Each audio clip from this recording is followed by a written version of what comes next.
Tonight, a grieving mother's message to young Londoners.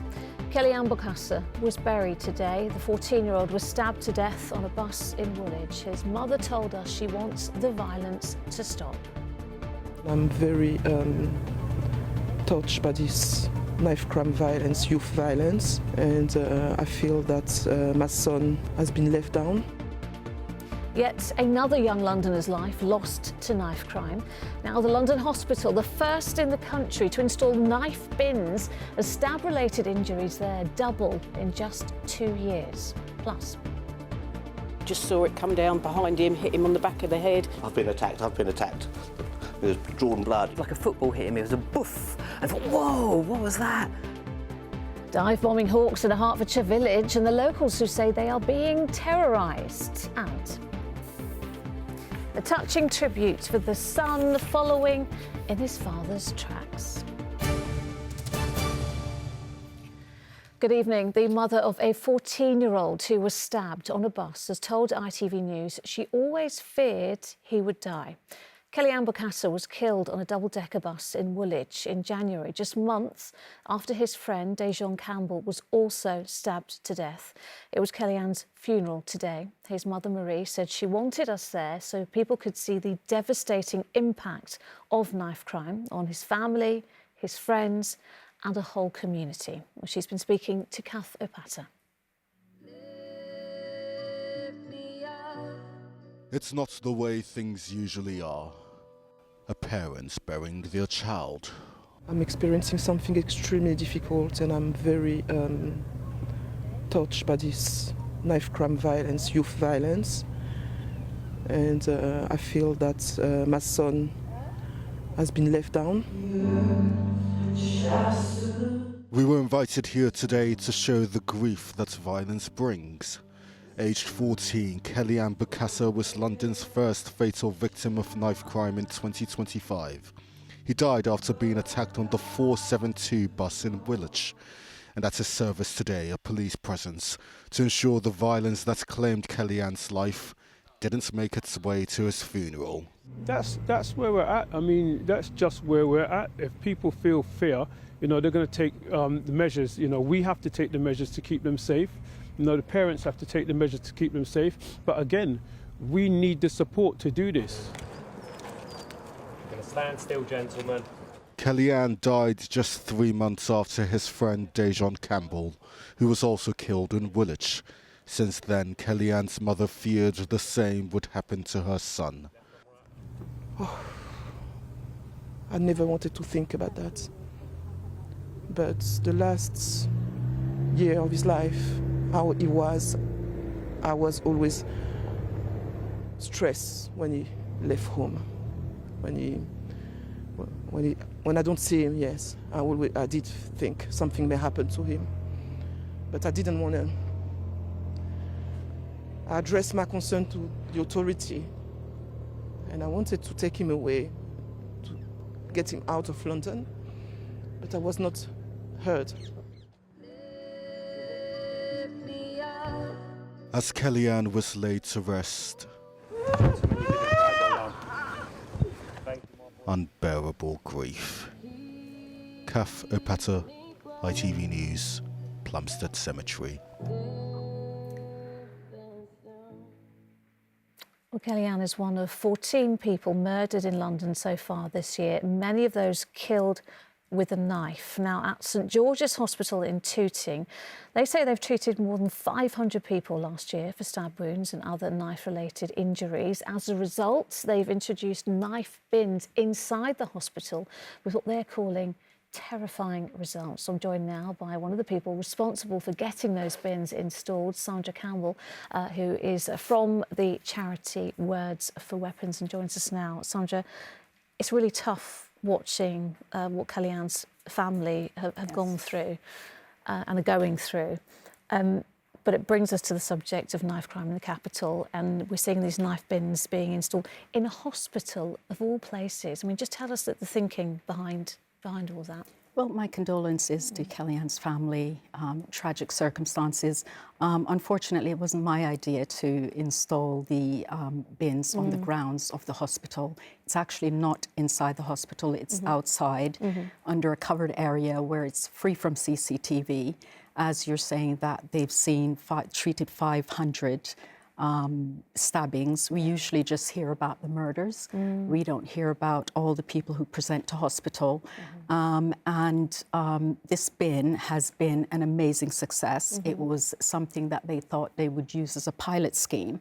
And what we've gotten out of there, we've now got Epsom and St Heliers, who will be also trialling that on their hospital grounds. We're going to show some pictures actually now of some of the knives that have been left inside these bins. And I mean, just talk us through some of the weapons here. I mean, it's really shocking, isn't it? These are not just, I mean, look at these.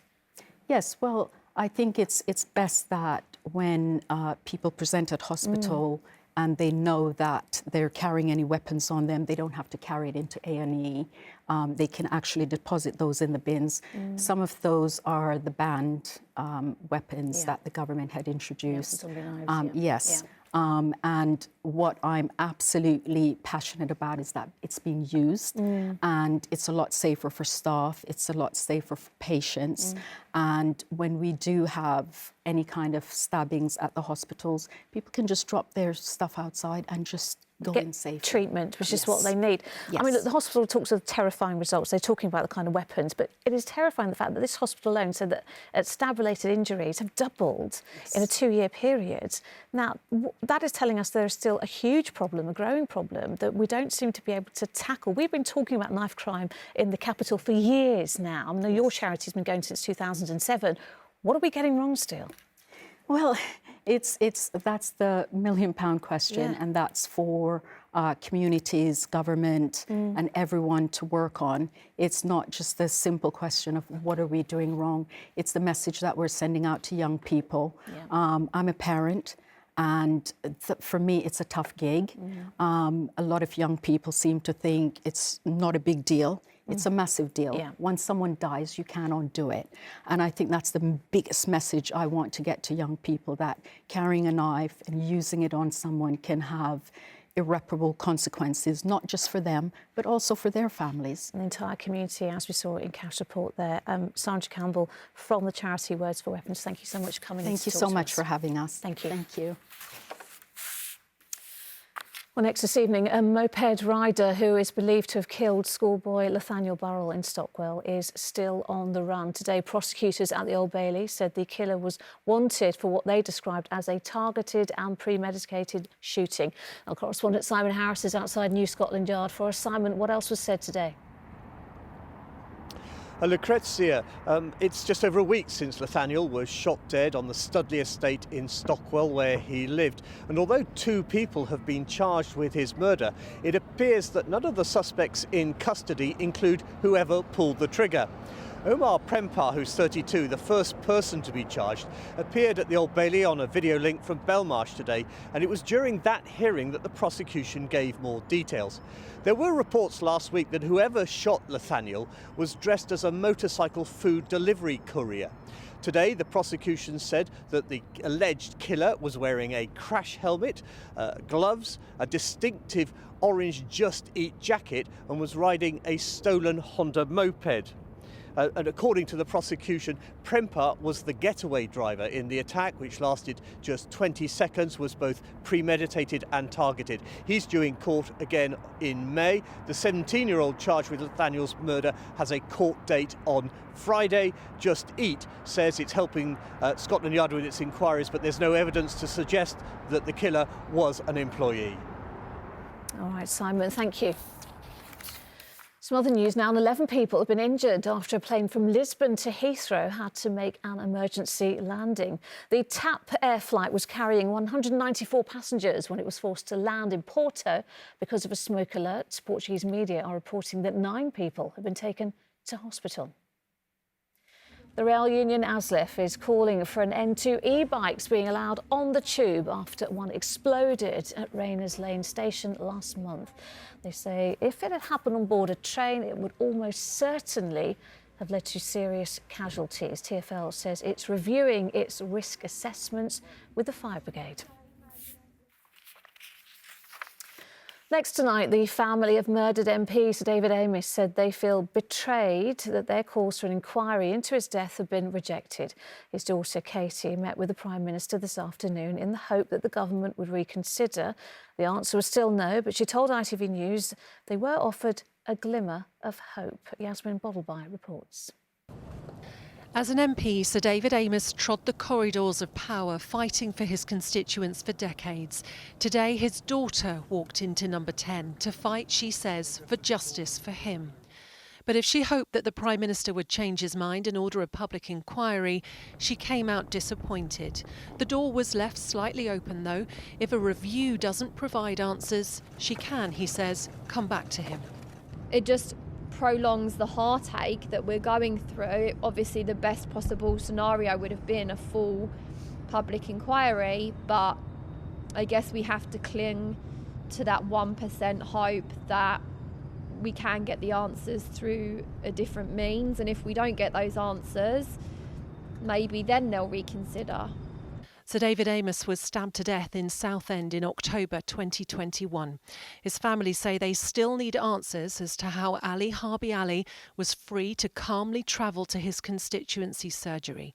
He'd been referred to the anti-terror programme Prevent 7 years earlier, but his case was closed after 2 years. In a letter sent to the family last week, the government rejected calls for a statutory public inquiry, saying the trial and the recently published Prevent Learning review covered everything. Before this evening's meeting, and among reminders of Sir David in Parliament today, one of his close friends also pushed the Prime Minister. Will he please stop this shameful saga and heed the call of the Amess family for a judge-led public inquiry into David's death and the related failure of the Prevent programme from a heartbroken family? Sir David was a respected and loved a colleague across this House, and as I say, I absolutely understand how his family must feel about the tragic circumstances in which he died and then everything that followed thereafter. Words of empathy, but for now, no public inquiry. If we're not satisfied, we'll come back again, and we'll come back again, and we'll come back again. We're not going to give up or just disappear. The Amess family say their fight for answers goes on. Yasmin Bottleby, ITV News. Still to come. The incredible moment this boxing coach's life was saved and caught on camera. Plus, what does it mean to you? Everything. Means everything. Having him looking down all the time. why this train driver's first solo journey was a poignant one. But first, only a few days remain for people in South East London to have their say about what should happen to the Woolwich Army Barracks. The King's Royal Horse Artillery is set to stay on the historic site, but the rest of the land will be sold on to developers. The plans were first suggested by the government almost 10 years ago, but now, during a time of heightened global conflict, there are concerns about giving up London's most significant military site. Antoine Allen has more. The MOD's ownership signs for the Woolwich Barracks could soon be changed to for sale. The Ministry of Defence site spans 251 acres, a natural and historical landmark, but MOD have announced plans to sell the near 250-year-old Woolwich Barracks, and the Royal Borough of Greenwich Council want the public's opinion about the barracks' future. Across the road, St George's Garrison's Church shares a rich history with its neighbour. And Woolwich is a military town, and the barracks still serves a very valuable military purpose. The Church's Trust believe London needs the barracks to stay. With growing tension around the world, why is it important that the capital has a strong military presence? If there were a crisis, a terrorist attack in the centre of London or a natural disaster, to have 800 trained, fully equipped soldiers within 10 miles of the centre of London, I think is a very important facility. St George's Garrison's Church is missing a roof due to bearing the scars of 2 world wars. Well, Zeppelin dropped a bomb just on the west side of the church. Despite being symbolic of London's wartime history, Tim admits the need for more housing developments to secure the area's future. But he believes the MOD's land can be reduced whilst maintaining a military presence. The Woolwich estate is a very, very large estate, and it may be that part of the estate might be available for some form of development without destroying the military purpose. The MOD have said the military connections to the area will not be lost. However, as the army is maintaining a presence in Woolwich, with the King's Troop remaining on site at Napier Lines. Jane documents Woolwich Common's rich biodiversity. These blossoms drop off. She wants a new museum to be in the plans and protection for the metropolitan land. That is vital to the people of Woolwich and surrounding, because it's a green lung for London. In a statement, the Royal Borough of Greenwich said, housing, good public spaces and connectivity are important to our local communities, and any proposal must make a positive contribution to the local people while retaining the distinctive character and heritage of the site. If the sale goes ahead, parts of MOD's site will be available for new use in 2028.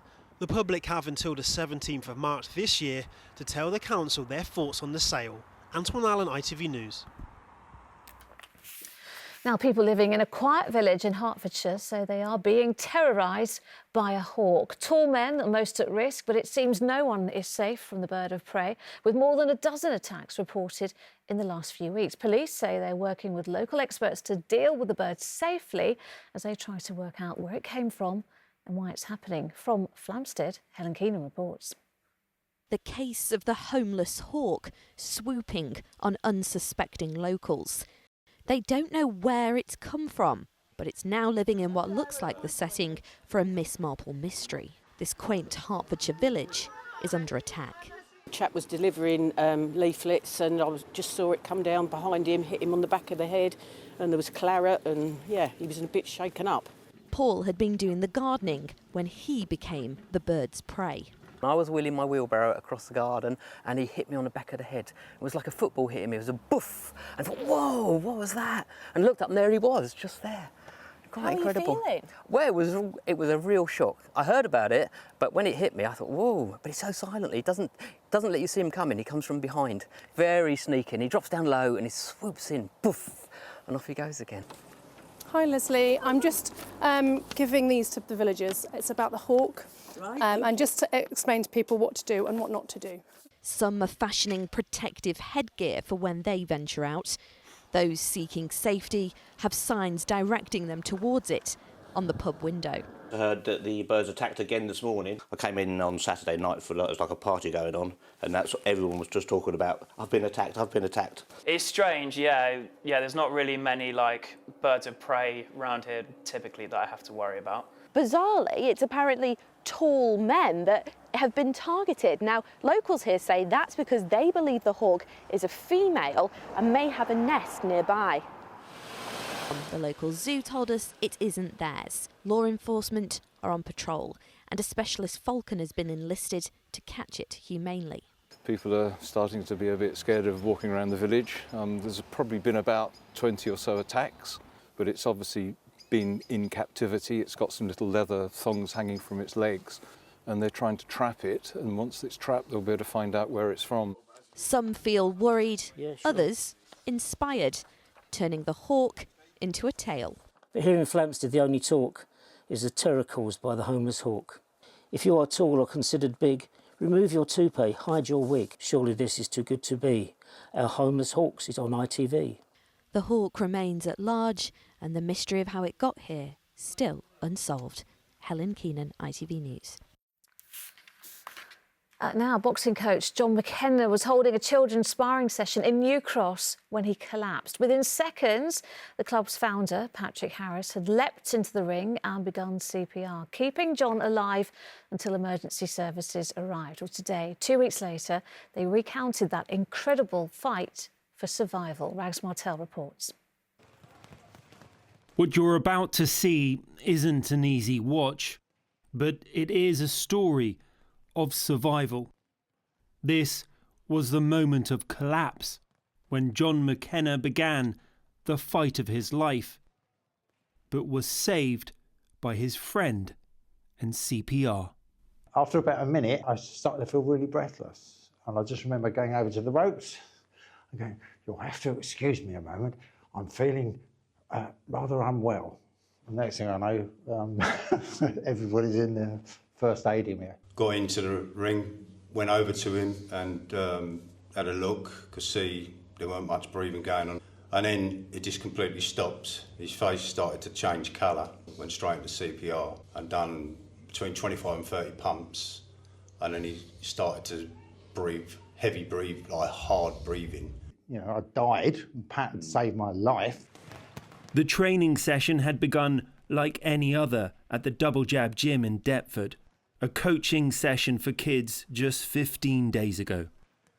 But a few minutes in, John retreats to the ropes and appears to be short of breath.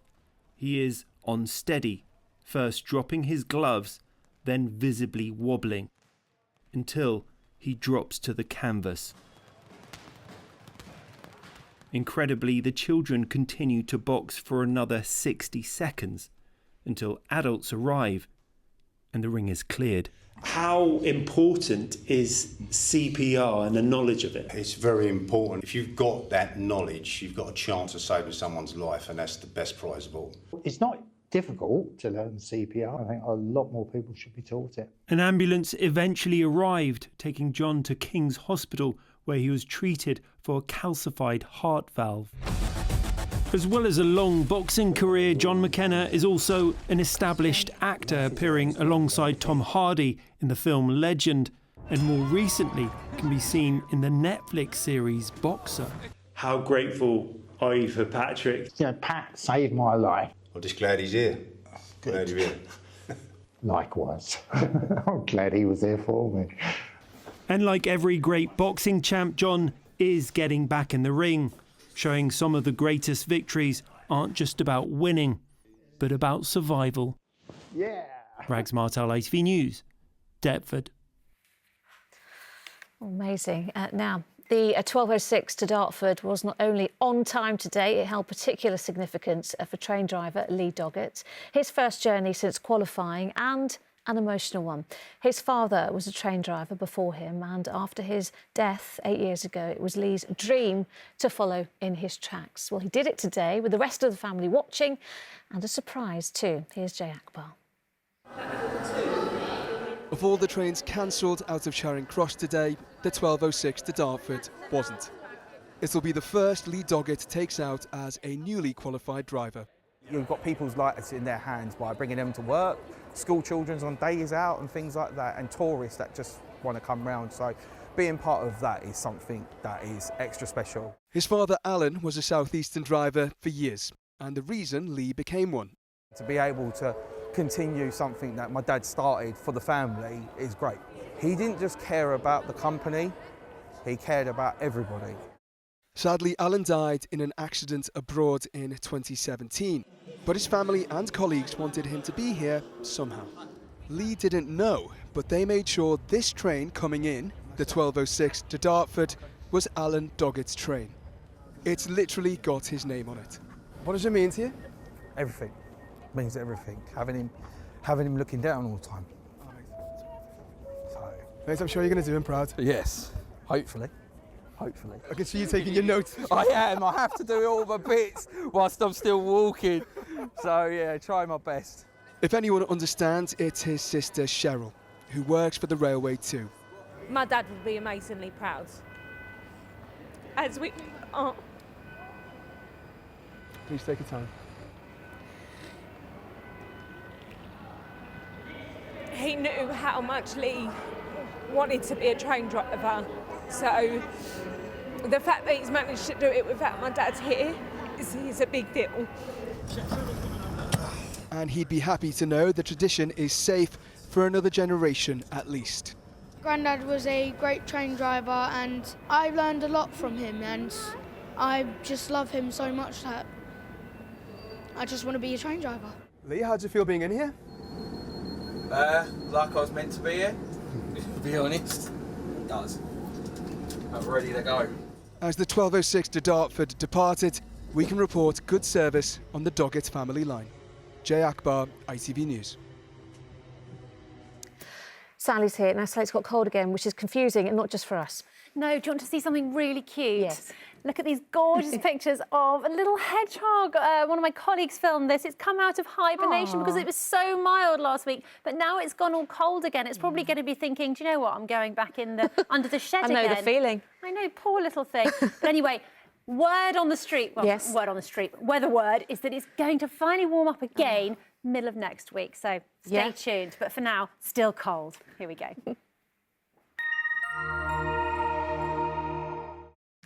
ITV London weekday weather